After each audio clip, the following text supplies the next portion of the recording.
Hi, I'm Aldo. Welcome to Plays the Thing, the channel where I share my experiences prepping and playing tabletop role-playing games. Today I'm going to catch you up on what's been happening at our table in the months since we finished our Shadowdark the Gloaming campaign. Doing so will involve me sharing about some challenges, and these challenges involve what games I'll be running next, and they also relate to the evolving nature of our gaming group. The first thing I should share is that I am lucky enough to game with a long-standing group of friends.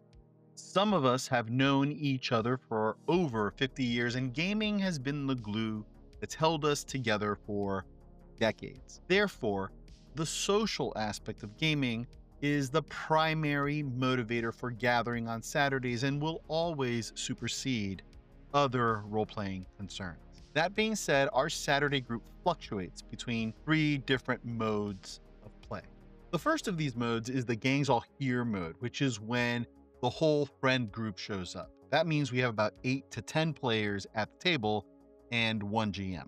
The Usual Suspects mode is our typical size. It's about 5 to 7 players at the table with 1 Game Master. And then we have our Hardcore mode, which is our smaller group. That tends to be between 2 and 4 players and 1 Game Master.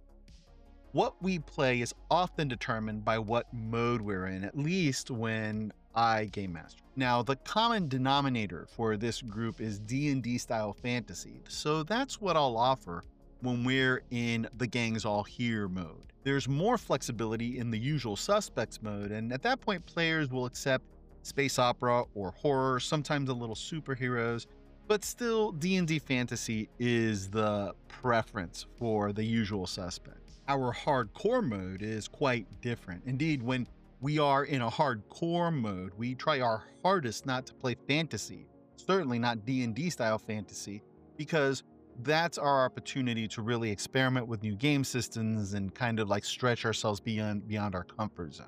So that's an awful lot about the nature of our group, and you might be scratching your head saying, yeah, that's nice, but what are you talking about? What's the challenge? Well, the challenge is that ever since the 2024 presidential election, we've had a greater need for fun and fellowship. And what that means is that we've welcomed a few additional friends into the TTRPG fold, and that also means that more of us are showing up with greater frequency. That means that the Gangs All Here mode has gone from being about once every 2 months to as much as once or twice a month. The Usual Suspect mode has gone from being about twice a month to as much as 3 times a month. And the Hardcore mode has dropped in frequency from about twice a month to as little as once a month. Now, let me be clear.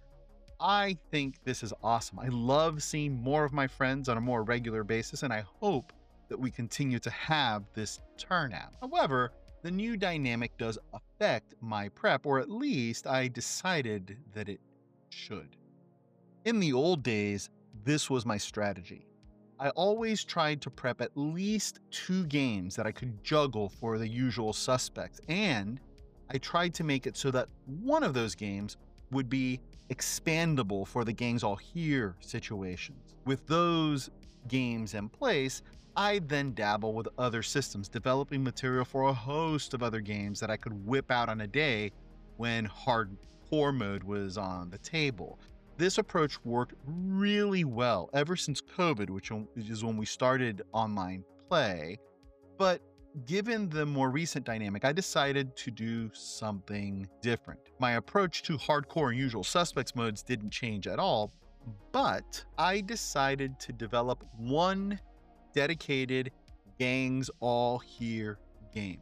And in fact, I've spent much of the last several months setting up this game, and if I'm honest, it turned out to be kind of a mess. My first candidate for this Gangs All Here game was D&D 2024. Now, candidate is a strong word. I actually never expected D&D 2024 to work in this regard, but I'd received the books as a gift for Christmas, and I was curious about how the game would play. So I started a campaign, and my players made 4th level characters, and I ran them through the Scions of Elemental Evil, and one of the adventures in the 2024 Dungeon Master's Guide. My players had a lot of fun, and I did too for a bit, but it quickly wore thin for me. And that's probably a whole video on its own, but suffice to say that I had issues with both the system and with the reimagined Greyhawk setting that we were playing in.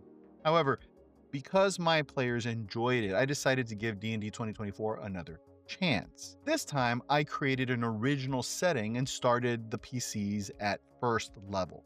The experience was much better, but the system bogged down with so many players at the table, and that convinced me that I'd need something much more rules light for this dedicated gangs all here game. My solution to this perceived need is what led me to the mess that I mentioned earlier. My solution hinged on two decisions, the first of which was to select Chris Gonnerman's Basic Fantasy RPG as the game system for this new game. I was pretty sure it would work as I tested it out already by running a successful off-night sword and sorcery game using Basic Fantasy role-playing earlier in the year.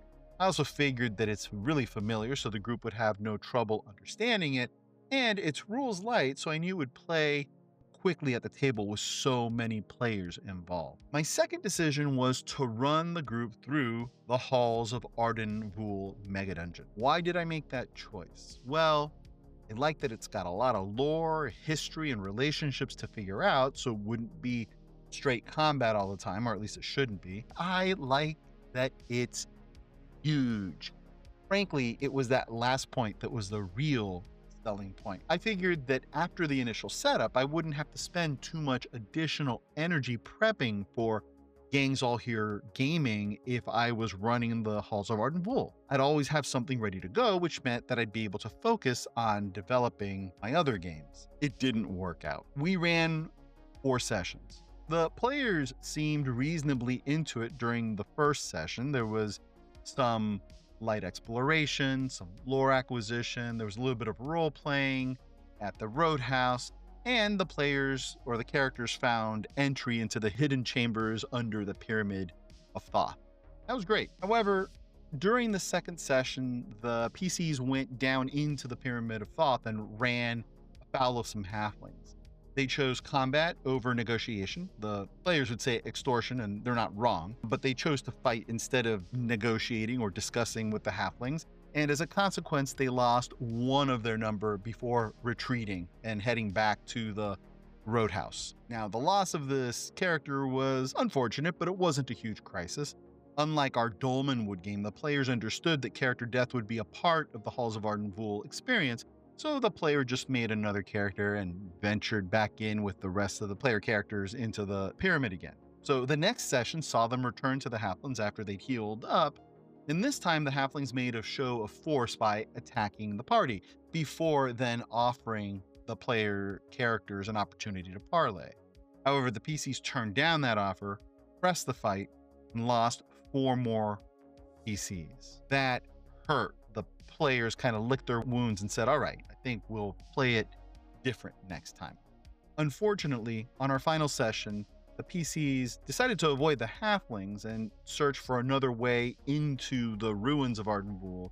Unfortunately, they found a ghoul lair, committed to fighting the undead, and lost 4 more player characters. By night's end, it was obvious that nobody was having any fun, and that included me. I don't love a high death toll. I don't like near TPKs, but that's what was happening. And at the end of it all, I told the players that my feelings would not be hurt if they decided that they didn't want to play this game anymore, and everybody agreed that we should quit Arden. Now, those of you who've seen my previous videos know that I'm prone to analyzing things when they go wrong. This is a catch-up video though, so I won't do too much of that on camera right now. Suffice to say that I don't fault Basic Fantasy RPG. We've had a lot of fun with it in the past, and I'm sure that at some point we will again in the future. I don't fault the Halls of Arden either. It's a masterpiece of a mega dungeon, and folks interested in that style of play should check it out. However, I do think that my players are simply uninterested in the style of play necessary to succeed in Arden. And I don't blame them for that. It's just who they are, and there's nothing wrong with that. If anything, the fault is mine for pursuing a style of play that I should have known wouldn't work for my players. Although I didn't do this purposefully, I think that my underlying reason for running Arden was because I thought it would alleviate the logistical challenge of GMing for so many players. In retrospect, and maybe I'm being too hard on myself, but in retrospect, this was an attempt to mail in the GMing role on the most challenging of nights, and that's just bad practice. You know, when I hit record to make this video tonight, I thought I'd end by saying that I needed a new Gangs All Here game. Instead, I think I'm returning to my old ways. Prep games for the usual suspects in the ways that I always have, and just expand them when the gang does happen to all be there. And at least during the summer, I'm going to make an effort to get some off-night hardcore gaming nights going to play around with some other options. So from now on, no mailing it in. All play, all the time, all committed, regardless of who's at the table. So what will I run next? Got some ideas, but that's a topic for another video. For now, I thank you for tuning in. And as always, wish you good health, wish you good cheer, wish you good gaming. Goodbye.